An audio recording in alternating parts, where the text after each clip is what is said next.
Mapagpalang umaga sa lahat mga idol. Ang papakita ko sa inyo ay original, no, at kakaiba na dignum bakal na bihira ng nakukuha sa panahon ngayon. At ito ay talagang nakakamangha dahil tsambahan na pinagkalooban tayo ng kalikasan ng ganitong klase. So alamin natin kung anong kakaiba dito sa kahoy na to. So kitang kita natin na talagang siya ay kahoy, no. Ayan, kahoy na matandang puno. Pero kung titignan natin sa ilalim, makikita natin dito ang pagka-crystallize ng kanyang loob.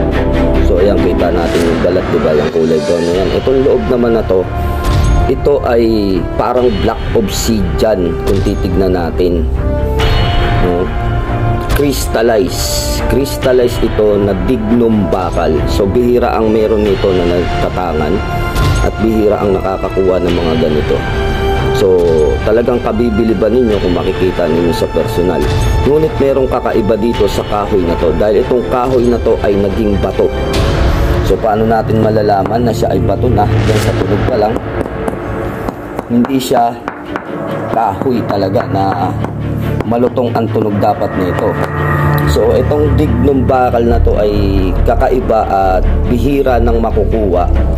Ang pinaka the best pa nito ay naging bato siya, no? Naging bato. Doon pa lang sa dignum bakal sulit ka na sa makukuha mo na dignum bakal. Tapos makakakuha ka pa ng dignum bakal na naging bato, talagang napakatindi na ng kanyang enerhiya. So ito ay kasamahan niya. Yan, kasamahan niya yan. So nakikita natin talagang napaka kintab dahil ito ay naging bato na sa tagal ng panahon din.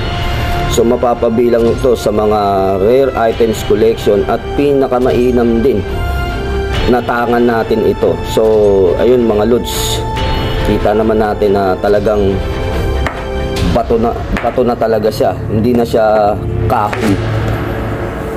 Yan, bihirang-bihira na makita to ngayon at swerte na tayo ang nakakuha. So nakikita natin parang may pagka-tiger eye yung kulay niya, di ba? May pagka-tiger eye na itim, pero iyan ay dignum bakal. So original na dignum bakal. Nakita pa yung mga balat-balat niya. Dignum bakal na naging bato. So ito available to mga lods, no. Hindi ganito kalaki, so pipirasuhin ko siya ng mga maliliit na pwedeng ikwintas.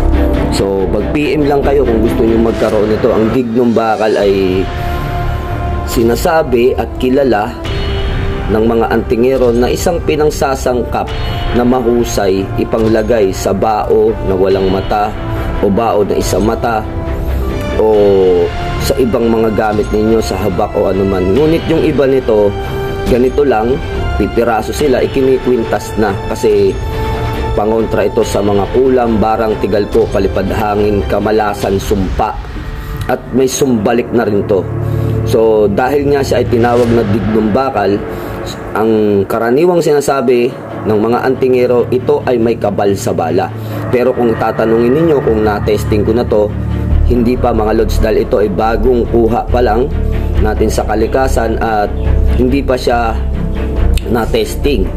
Kaya pinangahawakan ko lang yung salita na mahusay lang siya sa bala dahil sinasabi ng karaniwan, ngunit hindi ko pa ito naputukan.